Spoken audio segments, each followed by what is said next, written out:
I haven't done anything yet. Welcome to the Guild's performance of, remember old what's-his-name? But before I start, I got to go through a few little things, and to make sure I don't forget them, I've got my cheat sheets, and as I looked at them moments ago, I confessed to someone I stapled them in the wrong order. So if you get the intermission notes, and thank you all for coming, and I hope you had a great time, you'll understand why. So first off, I'd like everyone to give a big round of appreciation to the Artichoke volunteers that we have.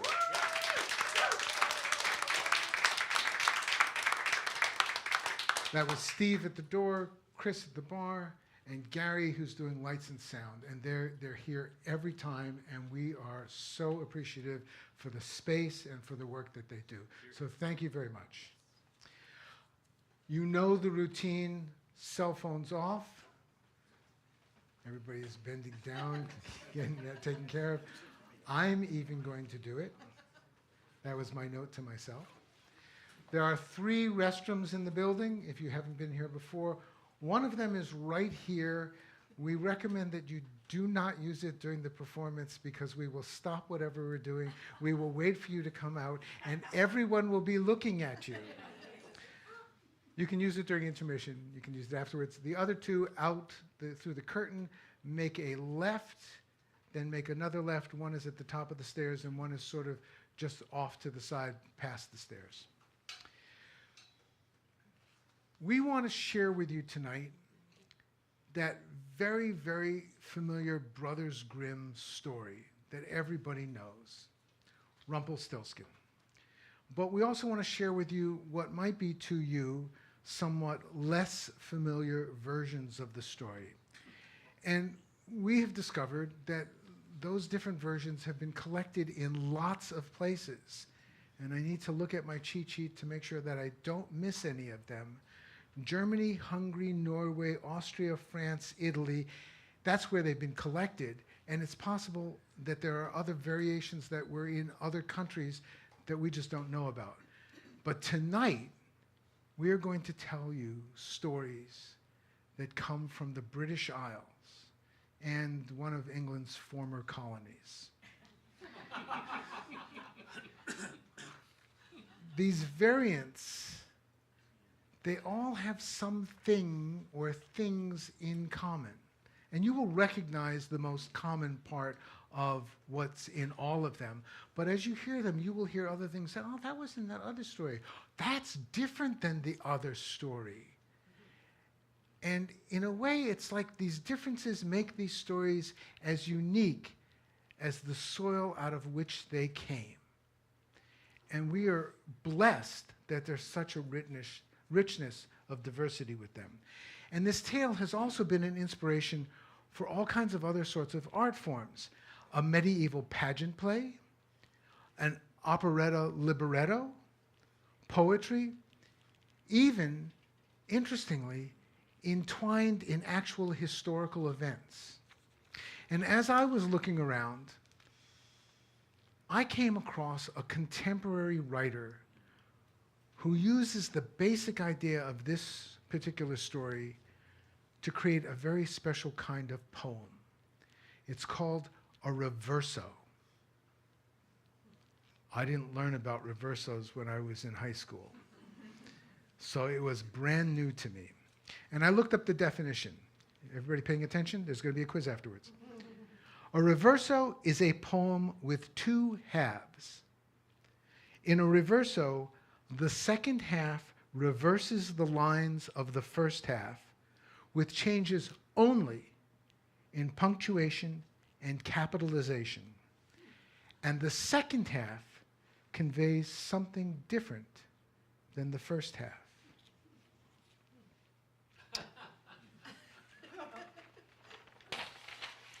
A reverso poem by Marilyn Singer.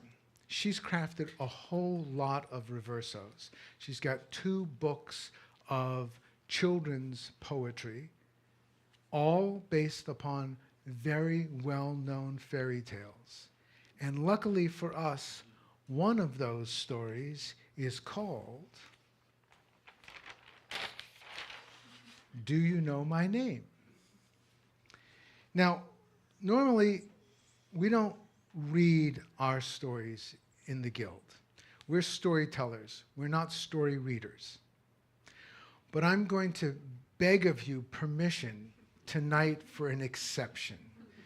And I would like that exception simply because I would like you to experience what the poem looks like in its written form, not just as you hear it.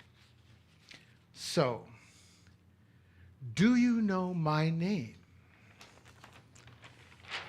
Think of straw turned into gold. In this story, I am famous, but not liked. I am, liked. I am betrayed by greed, a girl, my foolish self. That's the first half. What happens if we take those very same lines and we read them from the bottom up to the top?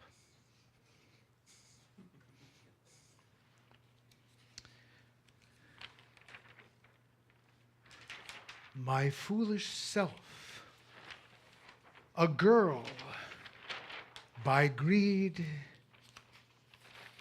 betrayed. I am liked, but not famous.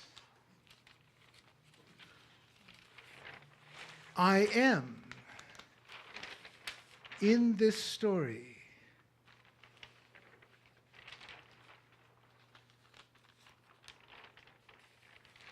think of straw turned into gold.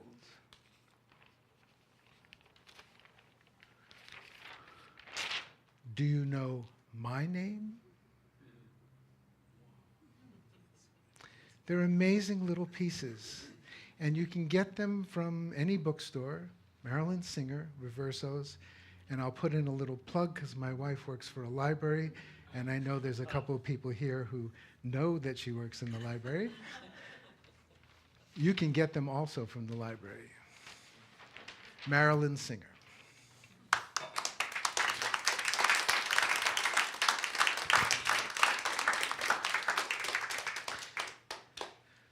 So, tonight you are going to enjoy a slew of stories of all different kinds. And for one which has become manifest in a very different form, please welcome to the stage, to the platform, to the microphone, Stephen Henegar.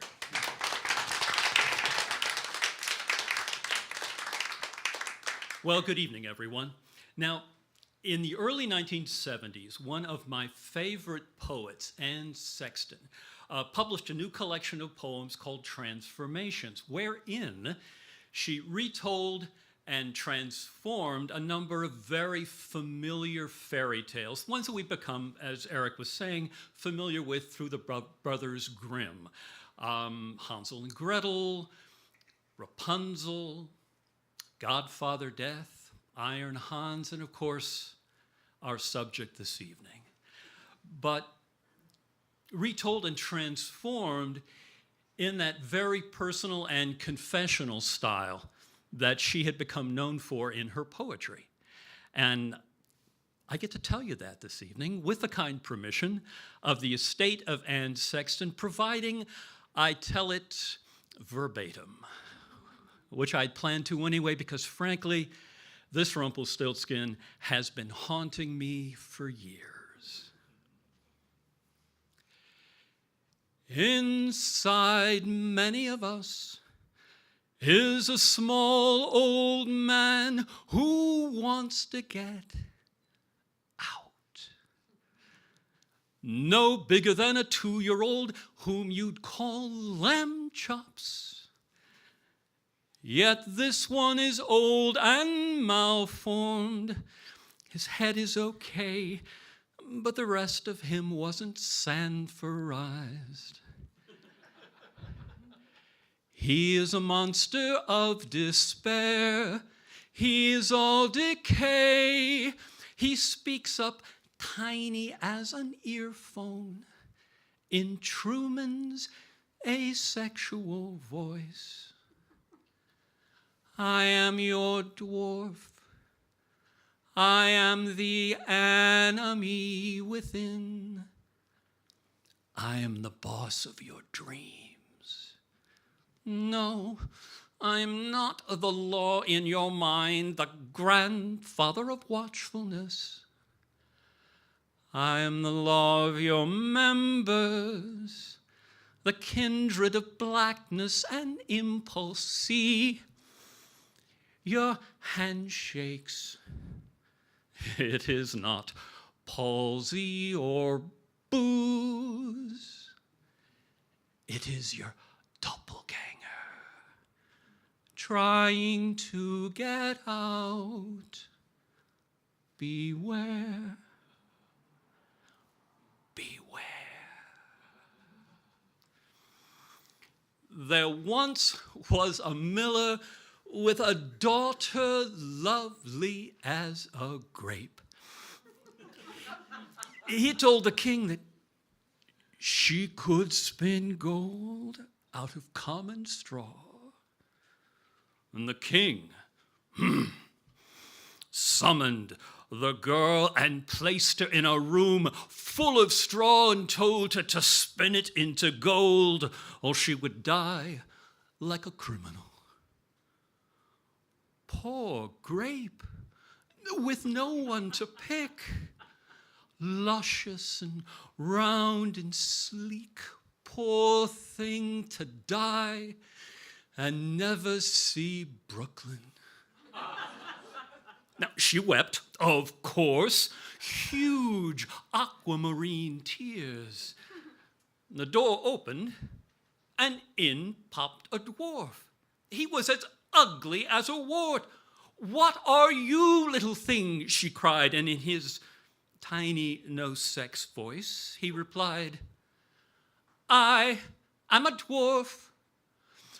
I have been exhibited on Bond Street, and no child will ever call me Papa. I have no private life. If I'm in my cups, the whole town knows by breakfast, and no child will ever call me Papa. I am 18 inches high. I am no bigger than a partridge. I am your evil eye, and no child will ever call me Papa." "Stop this Papa foolishness," she cried. "Can you perhaps spin straw into gold?" "Yes, indeed," he said, "that I can do."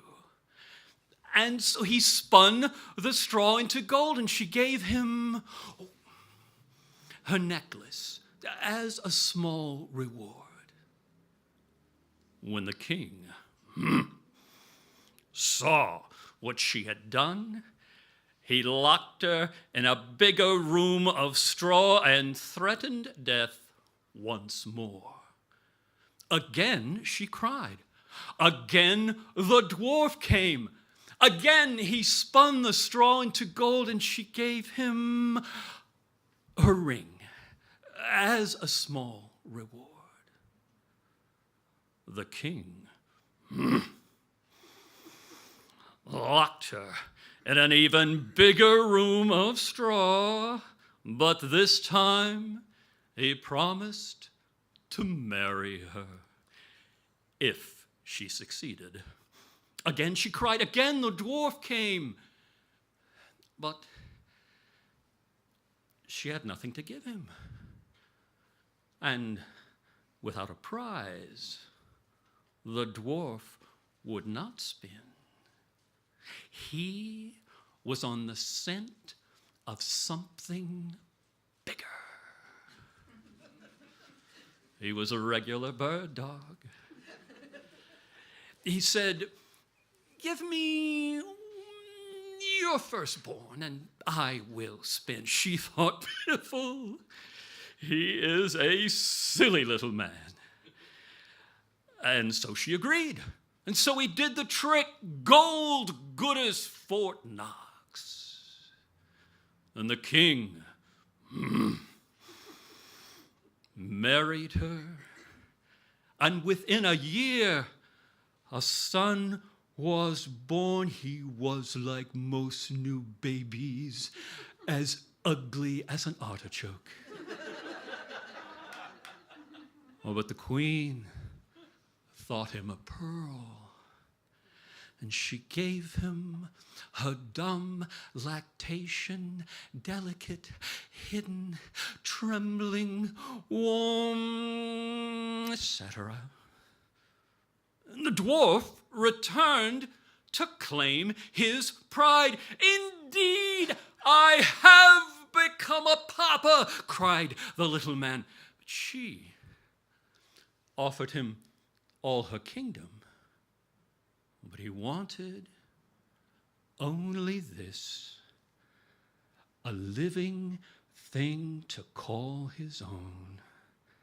And being mortal, who can blame him? The queen cried 2 pails of seawater. She was as persistent as a Jehovah's Witness. And the dwarf took pity. "I will give you 3 days to guess my name, but if you cannot do it, I will collect your child."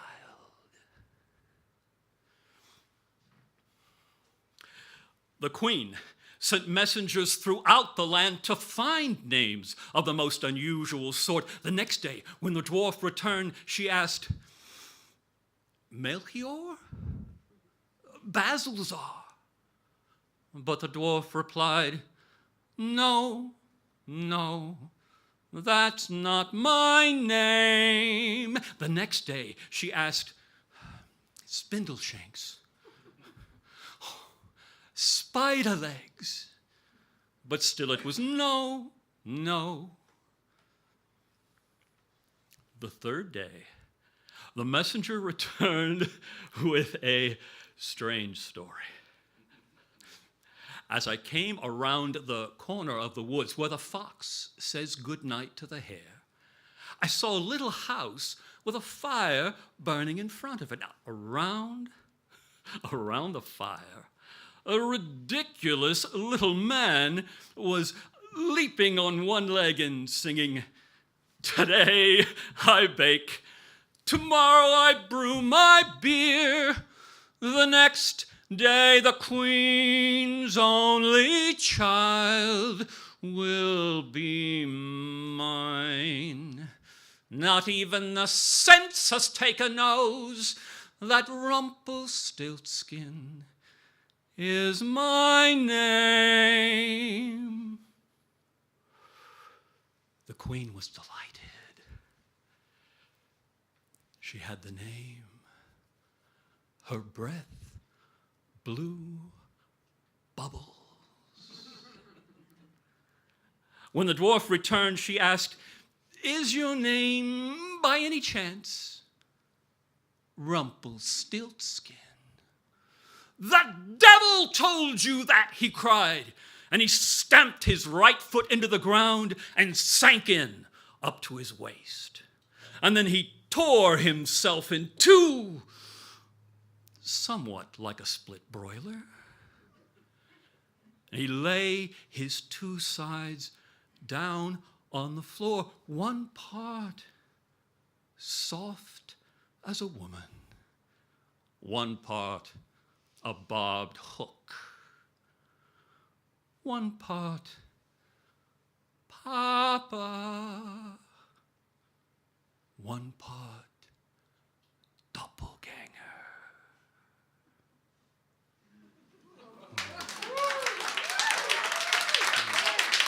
Thank you. Thank you so much.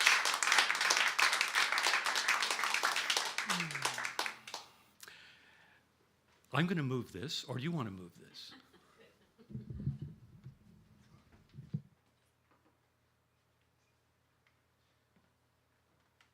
We have to get the stage hand for a moment. Hold on.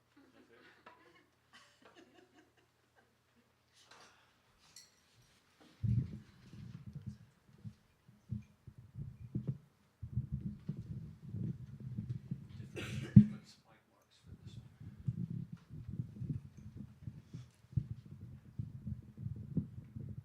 Oh, this is Pam. Sorry.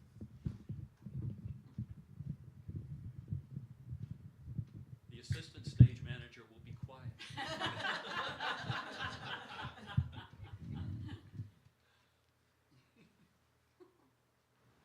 We won't dock his pay.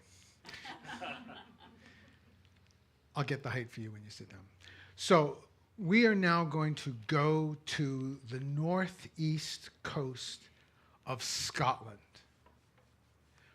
in which our central character is of a different sort, shall we say. Please welcome to the microphone Pam, Maben, and Whoopity Story.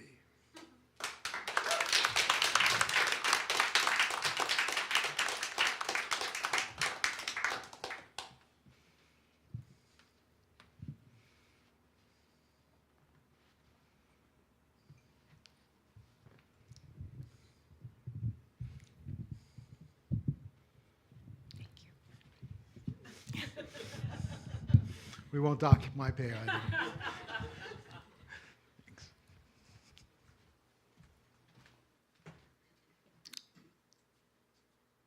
The good man of Kittlerumpet was a bit of a vagabond.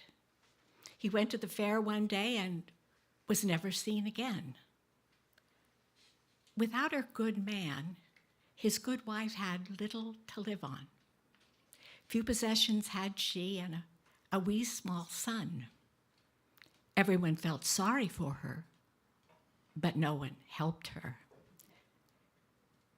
But she had a sow, and that was her consolation, for the sow was soon to farrow, and she hoped for a fine litter of piglets. But one day, when she went out to feed the sow, she found her on her back, legs in the air, grunting and groaning, as if to die. The good wife, well, she did not know what to do. She gathered up her bairn and held him in her arms and wept more sorely than she ever had for the loss of her good man. Now, the cottage of Kittlerumpet was on a hillside with the fir wood behind it. And as the good wife was drying her eyes, she suddenly saw someone, a little old lady in green, climbing up the hill towards her. She had a white apron, a black hood, and a tall, steeple-crowned black hat she carried, a walking stick as tall as herself.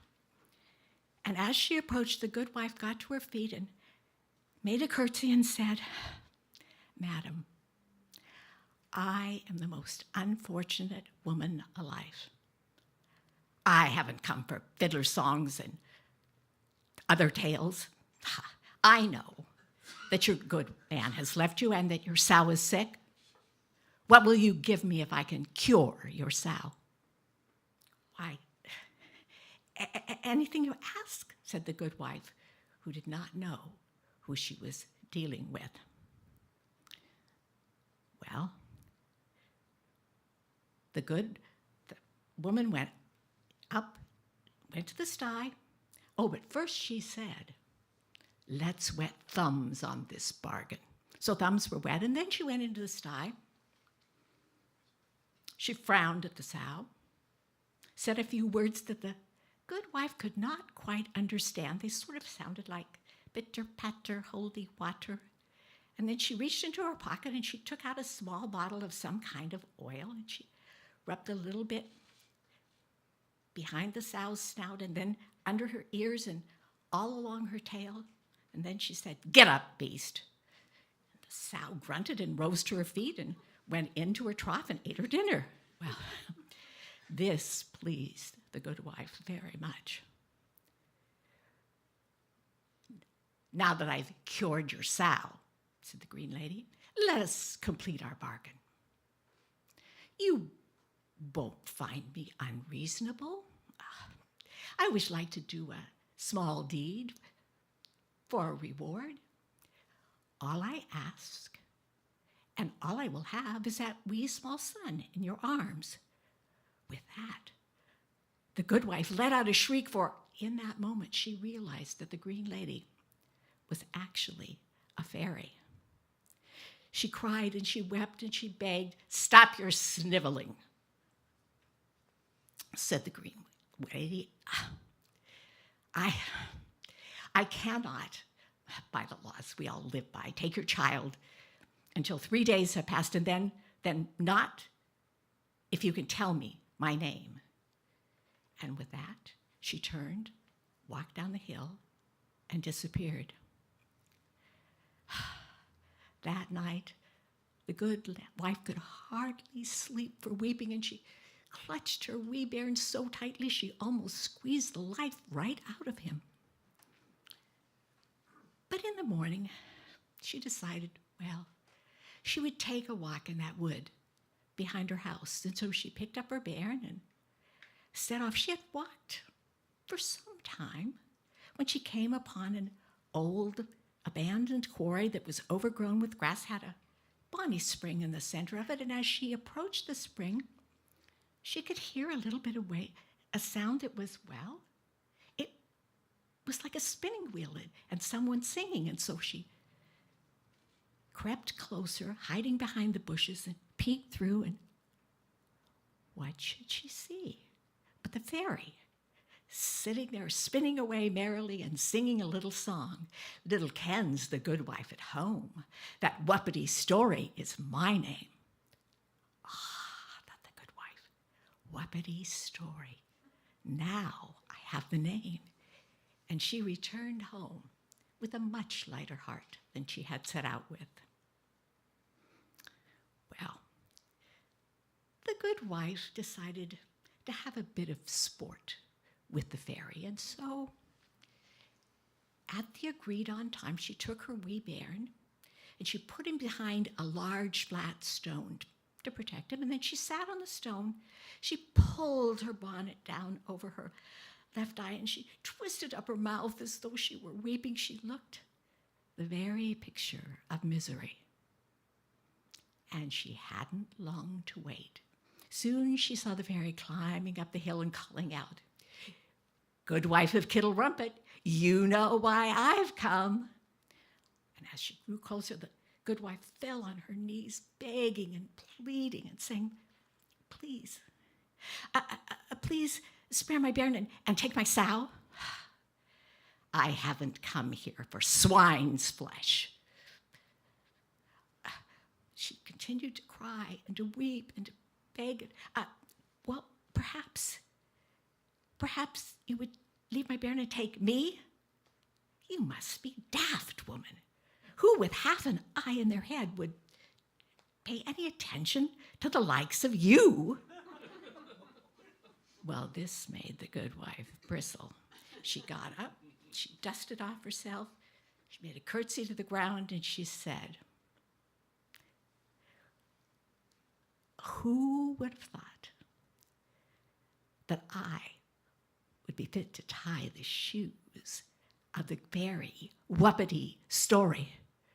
With the name, the fairy let out a shriek, spun around in the air, and then ran down that hill as though she was being chased by witches. The good wife laughed until she nearly burst. Then she picked up her wee small bairn from behind the stone and she carried him back to her cottage, singing all the way.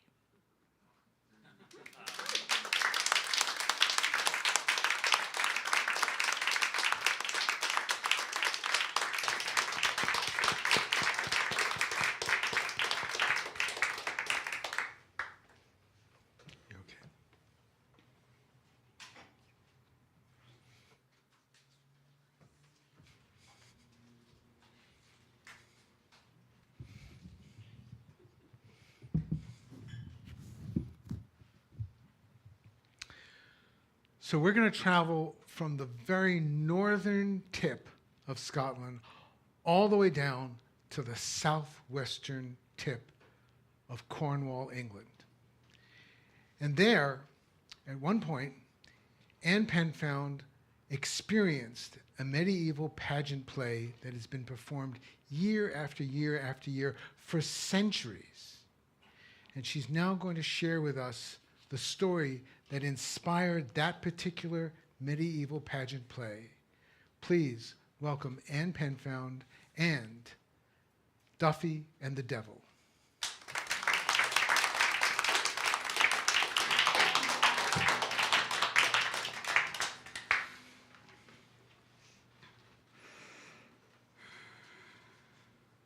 It's my mouth that got me here, you know that, don't you? I can't believe it. My mum and I were having a set too. She called me a lazy slut. Huh. And she said, I couldn't even spin, I couldn't knit. Well, I can sew, I said. I am the best spinner and knitter in the parish. And it was just at that moment that the squire stuck his nose into the house to see what the hullabaloo was about. He says, best spinner, knitter. I'll be back.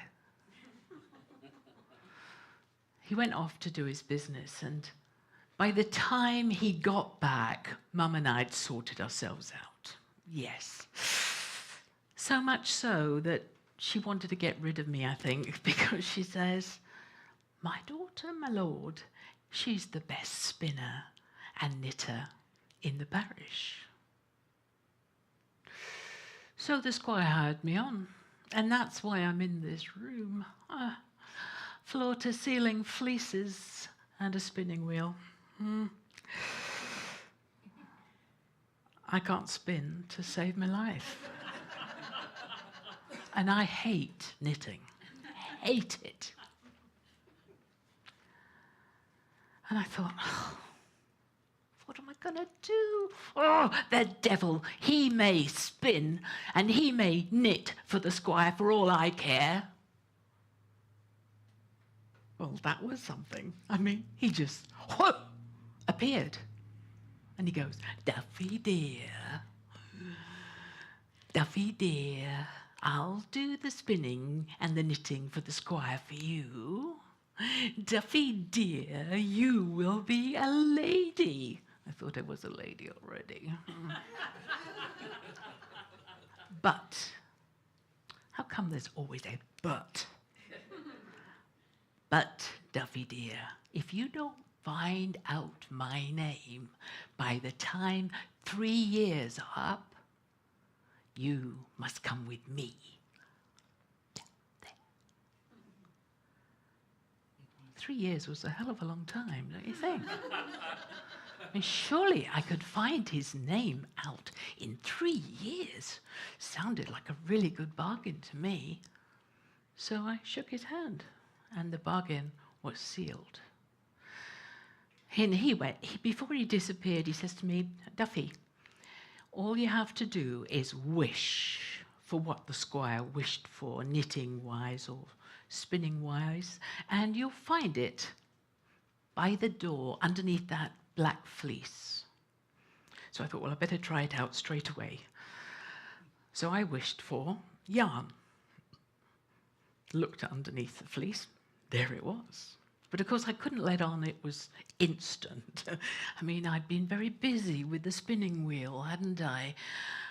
And so, after I'd been spinning, I took it to the squire.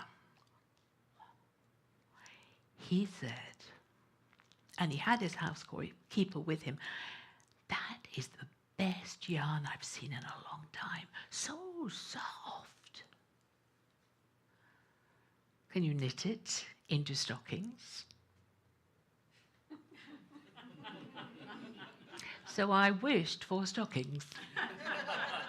And then I was so industrious that I made him wait a bit, and then I took the stockings. Whoa, the stockings were amazing. He was going to wear them hunting next day. Try them out. And when he came back, I was the best thing.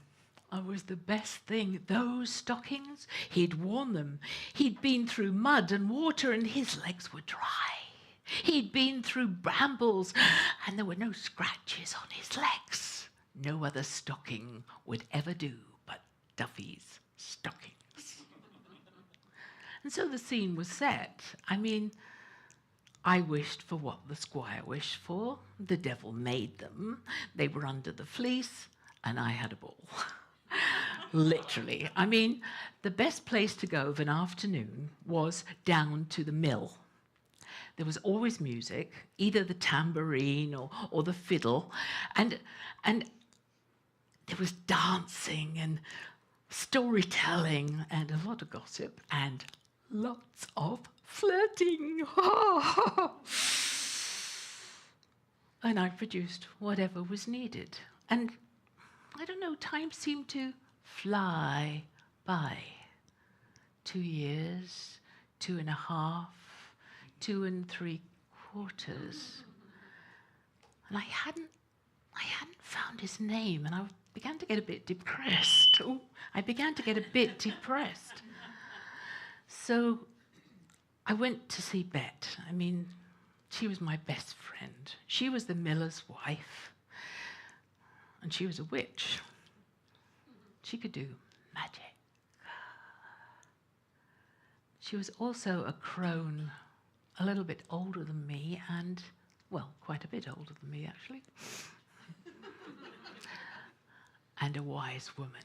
She said to me, "I think I can help you, but you need to bring to me some of the squire's best and strongest beer. Bring it in a leather firkin. Bring it to the mill, and I will see what I can do." I took it, and she said, "Right, Duffy, go home. Do not say anything when the squire comes back. Just listen, Duffy, do not speak." And I promised. I later found out that she had left the mill, locked it up. She had the firkin over her shoulder and her tambourine in her hand, and she walked out of the village and disappeared into thin air. And I stayed home and I waited for the squire, and I waited, and he didn't come, but the dogs came back. You should have seen them. They were wild-eyed, they were yowling, and such tongues hanging out and sweating, if you like, but it was like foam. It was just as though they'd been chased by the devil's hunting hounds. You know, those ones with no heads. No squire. Midnight came and went. No squire. And then there was a great clattering in the yard, and there he was. "Here's to the devil with his wooden shovel and digging for tin, with his tail hanging down." What? "Here's to the devil with his old puck and shovel. Here's digging tin with his tail hanging out."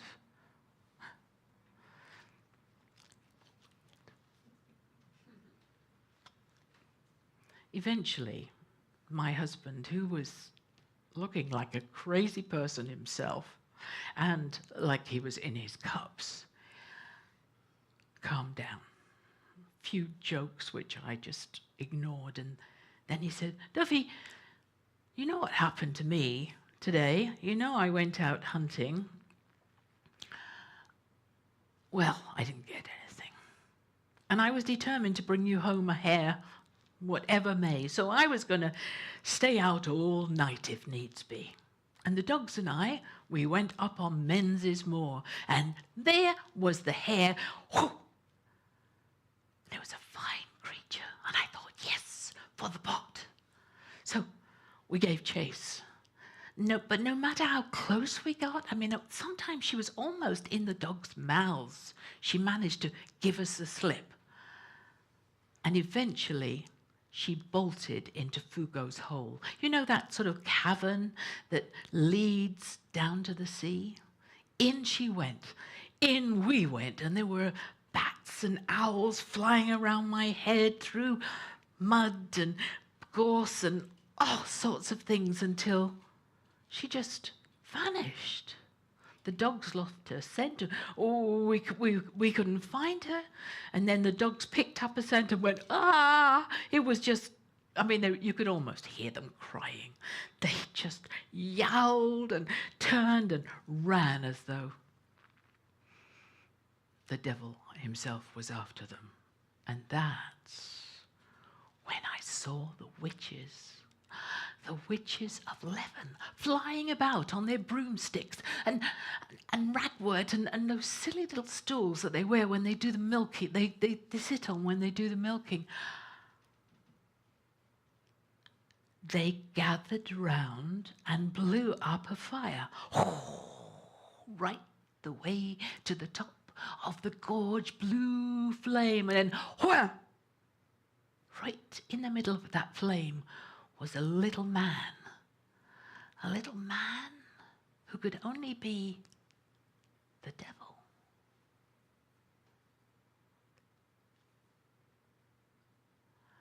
And he began to dance and they began to sing that, here's to the devil with his wooden pick and shovel, digging tin by the bushel with his tail hung out. And he was dancing as they were singing, and he was singing, and he was dancing. And every time he came back past Bet was there. And she had my beer slung over her shoulder. And every time he came past my beer, he took a swig. And I thought, hey, hold on, that's strong stuff, be careful. Well, it must have gone to his head because he started to jiggle and dance and laugh. Duffy, my dear, you'll never guess what. My name is Terry Top, Top. Duffy, my dear, you'll never guess what. My name is Terry Top, Top. I nearly fainted. That was his name, Terry Top. My husband looked at me concerned. But then he realized that I was all right. And he began to laugh. Well, it's catching, isn't it? Relief. Why aren't you laughing? He says to me. Well, I couldn't help it. I mean, I just laughed. I laughed along with him long and hard until I had stitches in my side and I had to go to bed. The next morning, I was up bright and early. I wished for all sorts of things. Knitting, stockings, vests, you name it, I wished for it. And I was busy trying to put all that stuff away in the drawers when, whey, he arrived. He looked at me with his black suit. He looked down my nose, his nose, not my nose, his nose. And he said, are you ready, Duffy? Are you ready to go with me? I said, I don't think I want to go with you, sir. It's rather warm down there. It would not be good for my complexion. Do you know my name, Duffy? Is it Lucifer? Lucifer? No. He's a servant in my kingdom. Lucifer. No, no. Are you ready? Let's go, Buffy. Well, I have two more choices. Beelzebub. Perhaps your name is Beelzebub. I do have a Beelzebub, but it's not me. It's my cousin. He lives in Cornwall, you know. Right, Duffy. Time to go. I think I have a last choice. You do, but hurry up. Is your name... Would you deny your name? Is your name Terry Top? He froze. He looked at me. A gentleman never denies his name. I didn't think a minx like you could outsmart me, Duffy. But you're only delaying your coming with me. You're only delaying. You will come eventually. And he disappeared in a big explosion of smoke and fire. And so did my knitting. It burned to ashes. And that was when my husband came home from the hunting with hardly anything on. He says, Duffy, those witches put a hex on me. They've taken all my clothes. They've burned my clothes. You'll have to knit some more. I am not knitting another stitch. I said, I am not going to spin or knit another thing for as long as I live. And that was that.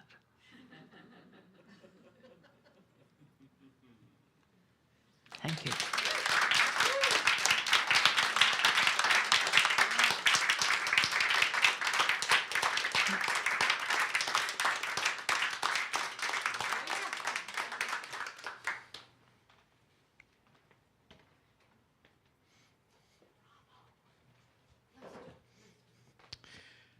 We're going to take a 10-minute intermission. You were all invited to go to the bar, and you can definitely ask for tonight, and tonight only, for some of Squire's beer. We're having a special tonight. So enjoy yourselves. 10-minute intermission. Thank you so much.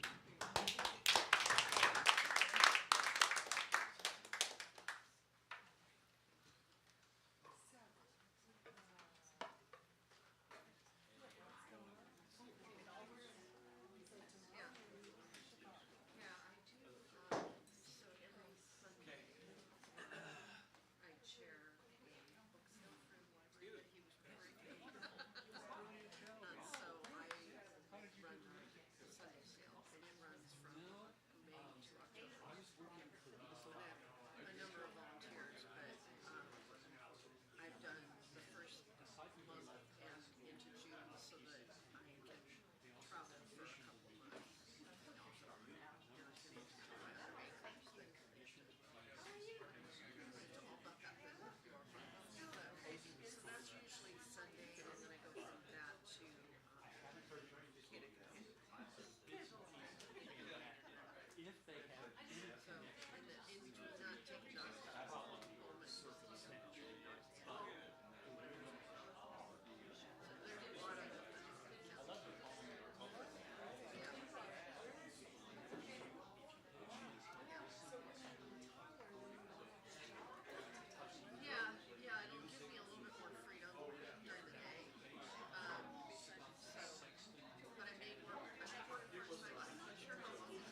So welcome back.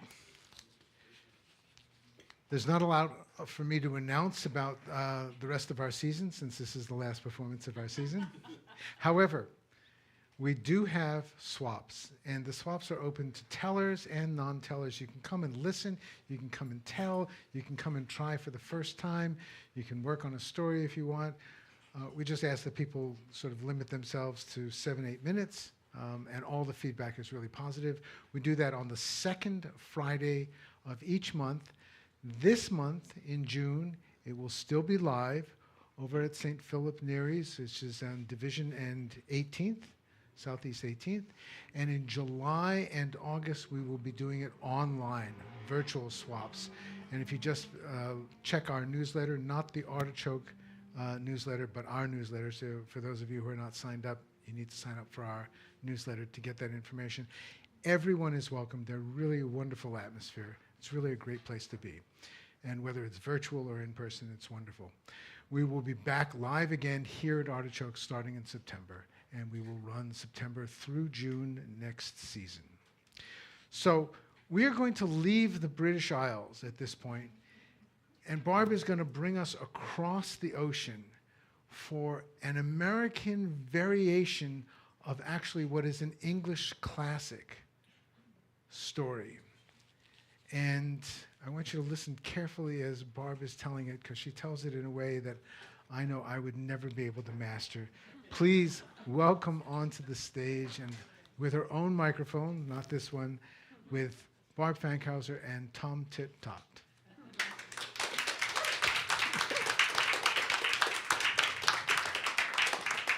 Thank you all for being here. Okay, yes, this is from Appalachia. Once upon a time, there was a woman who made 5 pies. She took them out of the oven, and they were just a little over. So she calls her daughter, "Daughter, come put these pies in the pantry till they come again." Now, this woman, she's a baker, and what she meant when she said they're going to come again is you let them cool down, and that crust, they soften up, and they're just fine. Well, the daughter, she wasn't a baker. And she put those pies on the shelf, and she looked at them, and she said, "Well, if they're going to come again, I might as well eat them." So she ate them, 5 pies. Well, that night her mother said, "I'm getting hungry. Would you go and check and see if those pies had come again?" Well, the daughter went in the pantry, and there was 5 empty pie plates with crumbs in them. Come back to her mom, and she says, "No, they haven't come again." "Are you sure? Well, I'm really hungry. Just bring me one of them." The daughter said, "Well, I can't. I ate them all, and they haven't come back." Well, the mother, now, she must have taken some anger management courses. Because what she did, she didn't yell, and she got her spinning wheel, and she went out and she sat on the stoop of her house, and she started spinning, going, My daughter ate five pies today. My daughter ate five pies today. Well, now who should be coming down the road but the king himself? And he saw this woman sitting on the stoop spinning, and he could tell she was singing something, but he couldn't quite make up the words, so he stopped and said, "My good woman, what's that you're singing?" Well, that woman, she didn't want to tell the king that her daughter ate 5 pies, so she changed the lyrics. She said, "Oh, my daughter spun 5 skeins today."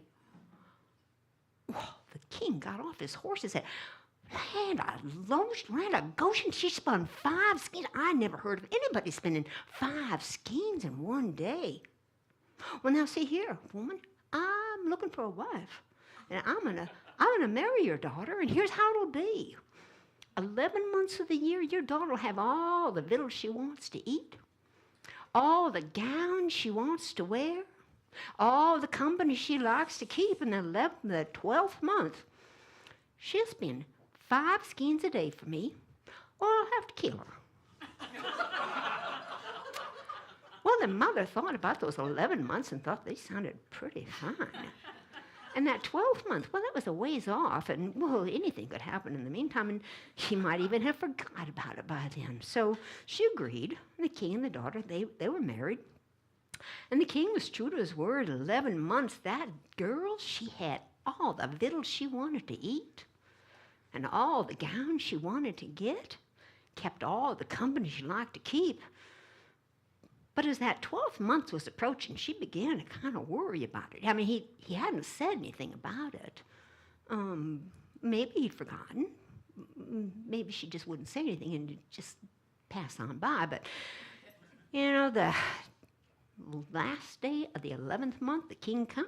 He took her to a room in the castle that she'd never seen before. He took her in there, and there's a stool and a spinning wheel.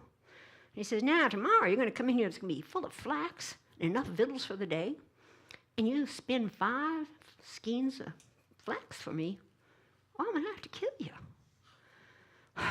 Well, the daughter, she's kind of distraught about that. She goes down, she's down in the kitchen, and she's just sobbing her heart out. She's going, tomorrow, this time, I'll probably be dead. I don't know how to spin. She was kind of a gatless girl. She didn't really know how to bake or spin. And she's sobbing and sobbing. There's no one she can think of to help her. And she hears this knock on the kitchen door low down, and she goes over and she opens the door, and down there's a little kind of elfy mannequin thing looking up at her. He's got these kind of cold black eyes with sparks in them. He said, what you crying for? She said, what's it to you? He said, never mind that. Tell me what you're crying for. She said, doesn't matter. You can't do anything about it. He said, you don't know that. Tell me what you're crying for. Well, maybe you can help, maybe you can't. I don't know. What difference does it make? I'm going to be dead tomorrow. So she says, tells him about the pies. 5 pies. Tells him about the 5 skeins. Tells him everything. He says, okay, here's what I can do for you. I'll come every morning. I'll take that flax and I'll take it away. I'll bring it back, 5 skeins. Well, now, she may have been a little gatless, a little lazy, but she wasn't stupid. What's your pay? He said, well, here's what it's going to be. I'll give you 3 guesses every night, all month. Come up with my name. And if you don't get my name by the end of the month, you're going to come with me. Now, this little mannequin, he had this tail the whole time, and he's kind of spinning it. And when he starts talking about what he's going to get, with the name thing, that tail starts a little faster. She thinks to herself, well, yeah, I don't want to die tomorrow, but I don't necessarily want to go with this. But I got a whole month. I got a month to find his name out. So she agrees. The next morning, the king comes, takes her into this room, takes her in. Now it's full of flax and the spinning wheel and the stool and some victuals for the day. And he says, okay, I'm going to come back tonight, and you have 5 skeins of flax for me. Goes out, locks the door behind him. Well, she's looking around at this flax, and there's a knock at the window, and she opens it, and there's that critter. She's giving the flax, so she gives him the flax. He takes it, and he disappears. And well, she spends the day sitting on that stool trying to think of names for this little critter. And late in the day, a knock at the window. She opens it, and there he is. He hands her the 5 skeins of flax that he spun, and he says, okay, what's your guesses? She said, well, is your name Stephen? Nah, tain't it. But, is your name Eric? No, tain't it. That tail's going faster and faster every time. Well, is your name Will? No, tain't it. That tail's going fast. He says, I'll see you tomorrow. He's gone. Well, the rest of the month kind of went like that. He'd come every morning, get the flax, go away, bring back the spun skeins, and she'd guess 3 names, and he'd say, nope, tain't it. So, finally, the day before the last day of the month, He comes in and he gets that flax and he comes away and he comes back and yeah, he's got his little tail going now. He gives her the flax and he says, okay, you got 3 guesses tonight and 3 guesses tomorrow and then you're mine. So what's your guess? She said, well, is your name Methuselah? No, 10 it, he says. That tail's going faster now. He's got this maliceful smile on his face and those little dark eyes, little sparks in them. And he's, what's your second guess? And he said, well, is your name Solomon? No, 10 it. Well, is it Nebuchadnezzar? Nope, 10 it. You're mine tomorrow night. And he's gone. Well, she was getting kind of worried now. I mean, she's only got kind of a fire out of the frying pan into the fire kind of thing. So and then here's the king, there's the keys in the door, and he comes in and he gets the 5 skeins and he says, you know, it's pretty sure you're going to have those 5 skeins for me tomorrow night, and then you're done with this project. And I'm not going to have to kill you. So you know what I think I'm going to do? I'm going to have dinner with you. So he called for a stool and his victuals to be brought in, and they sit down. They're sitting there knee to knee with their plates in their lap, and they're, you know, eating their dinner. And the king, he starts to chuckle a little bit, and he starts to laugh a little bit more.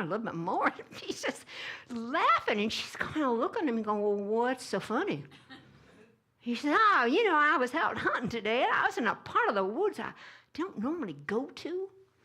And I came across this chalk pit, and there's a humming coming out of this chalk pit. And I get off my hob, and I go over there, and I look down, and I see the funniest little thing I ever did see. This little kind of mannequin sitting down there at a spinning wheel, and he's spinning like the devil himself. And that little tail, he's got his little tail, and he's spinning it around, and then he's singing this little song.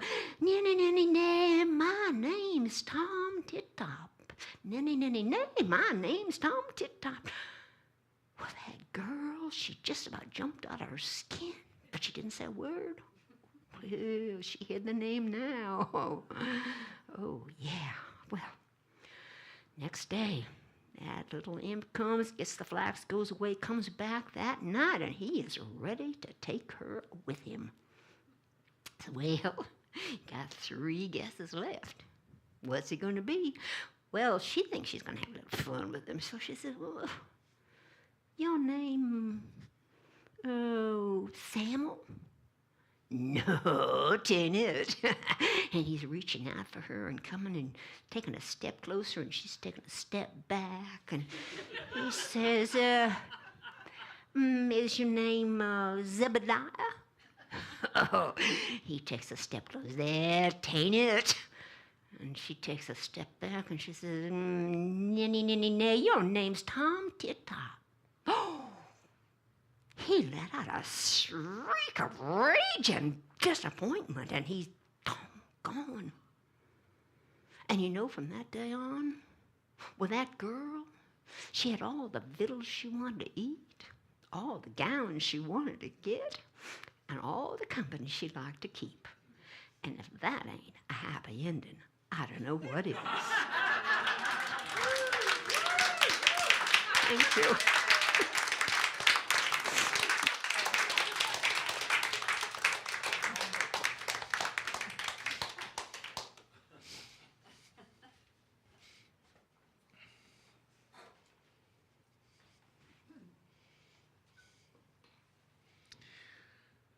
We are going to return to the British Isles, a different place this time. We're going to go to Wales. And this is an interesting story because Janice has discovered that this story is actually embedded in actual historical events that are recorded from 500, 600, 700 years ago. Please welcome Janice Alexander with Silly Go Doot.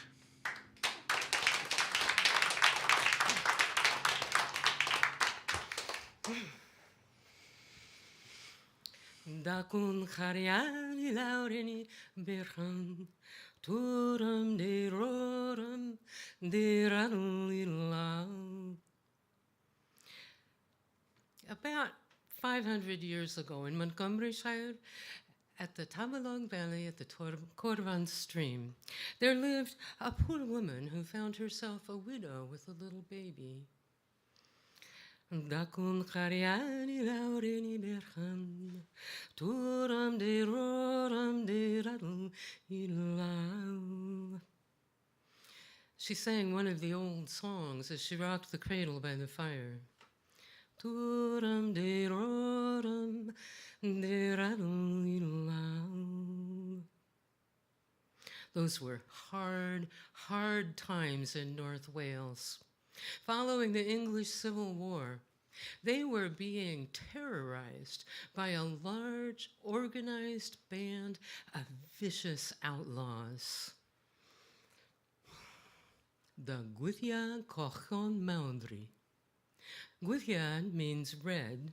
Some said red because the leaders had flowing manes of red hair, red like the fox. Cochon by itself means wildlings or wolves. Put them together and we have the red banditti of Maundri. Maundri, their forested lair in the borderlands between England and Wales. It was from there that they sallied forth unopposed, robbing, murdering, stealing, rustling cattle, driving them back, even in the middle of the day, large herds all the way to Maundri with no opposition. The poor farmers were left to do the best they could on their own to protect themselves. But locking doors and windows wasn't enough. Some of the farmers even sharpened the metal ends of scythes and fixed them in their broad chimneys, the points up, to keep the banditti from coming down into their houses. Such was the misfortune of that poor widow, the one with the little baby, that even though she had put some sharpened scythes in her broad chimney, the red banditti sent one of their number down into her house. And they robbed her. They robbed her of all the money that she had put by for the rent. And if that wasn't enough, they also stole all her cattle. She was devastated. She was sitting at her table, weeping, when suddenly there was a knock at the door. And in came a tall old lady dressed in green, carrying a long wooden staff. Why are you weeping? Banditti, the rent. And the whole story spilled out to the stranger. Oh, be content, be content. I have here, and she pulled a large bag out from under her cloak. I have here more than enough gold to pay your rent and to replace your cattle that those vicious, wicked robbers stole. And with that, she opened the bag and poured onto the table a large pile of yellow gold. All this could be yours. All I ask is that you give me what I ask for. Oh, well, I have nothing left of any value. But yes, of course, anything I have in my possession could be yours. You agree? We have a bargain. Good. Now, I do like to do, I'm not unreasonable. I like to do a good turn for a small reward. Let me see. I think I'll have that small baby in the cradle over there. No, no, not my baby. You agreed. We have a bargain. No, there's got to be another way. No, something else. The widow begged and pleaded with the fairy, for now it was clear that's what she was. The fairy began to gather the gold back up into the bag. By the laws that my kind live under, I cannot take him for 3 days. So, the day after tomorrow, I'll be back with the gold, and I will take the baby. Yes. And have him clean and ready to travel. Oh, the widow was desperate. She felt as if she'd been stabbed in the heart. It's like, there must be something, don't go yet. There must be something I can do. Well, I am required to tell you that when I return, it's so silly, but when I return, if you can tell me my name, that's not gonna happen. But if you could, then I would leave the gold and not take the baby. And with that, she gathered up the gold into the bag, tucked it in her cloak, and left. Oh, the poor widow. She loved her little baby boy more than all the gold on earth. She had a horrible night, weeping and tossing and turning. On the morning of the second day, she decided to go to see some relatives who lived not too far away. Maybe there was something they could do to help. But sadly, although their heart was in it, there was nothing to be done. As she made her way slowly home, it was about dusk as she was going through the woods, and she heard a sound off to the side. It kind of sounded like singing. So she looked through a space between the trees, and she saw a clearing. And in the middle of the clearing, there was a fairy ring of mushrooms. And around that ring, there was a little woman, all alone, singing and wildly dancing around the ring of mushrooms. She couldn't make out the words, so carefully she went closer and closer, softly, softly, until, concealed behind a bush, she could hear the words that the fairy was singing. La, la, la, la, la, la, la, la, la, ha, ha, ha, ha. How the widow would laugh if she were aware. That silly gold doot is the name that I bear. La, la, la, la, la. Silly gold doot is the name that I bear. Ha, ha, ha, ha, ha. Silly gold doot. Silly gold doot. The widow backed away as carefully as she had come. Then when she reached the path, she ran home as fast as her legs would carry her, the whole time saying to herself, silly go doot, silly go doot, silly go doot. Came the morning of the third day. The sun was just coming up. The dew was still on the grass, and the fairy appeared again at the door of the widow.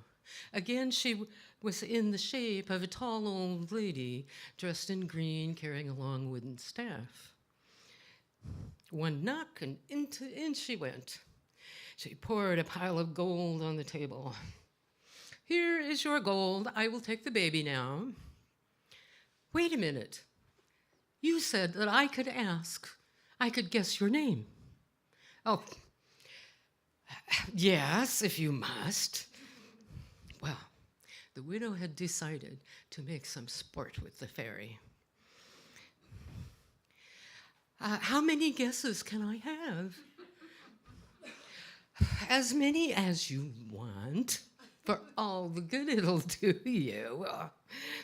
So the widow began to guess every old Welsh name she could think of and every English name she could remember. She even threw in words like sacrum and knucklebones. And all the fairy did was like, no, no, no, no, no, not that, no. No, no. Until finally the fairy said, are you done yet? And the widow replied, I'll have one more guess. By any chance, could your name be Silly Goldloop? At that, the fairy let out an enraged gasp, and she threw down her staff, and then she began to quiver and shake, and then she began to smoke until she burst into flames and went right up the chimney, leaving the gold behind. The widow was able to pay the rent, replace her cattle, and she still had money left over to put in a sock. She definitely lived happily ever after. And that little boy, that little baby boy, he had the satisfaction of growing up to help Baron Owen hunt down and hang some of those red banditti who had robbed his mother. Hang them from the very own trees in Mowdrey. But that's a whole nother story.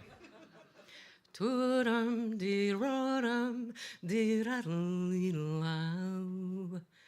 Tooram dee roram dee raddle-dee-low.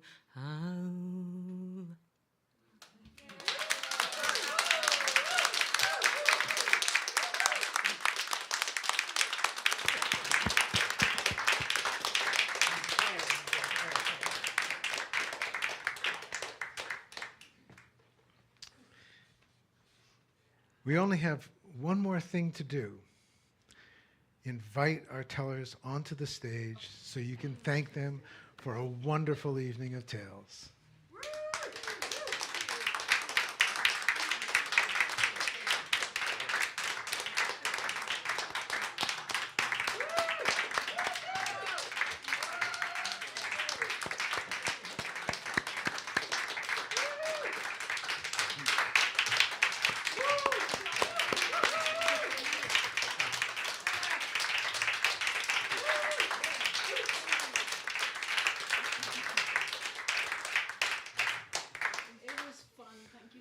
Yeah.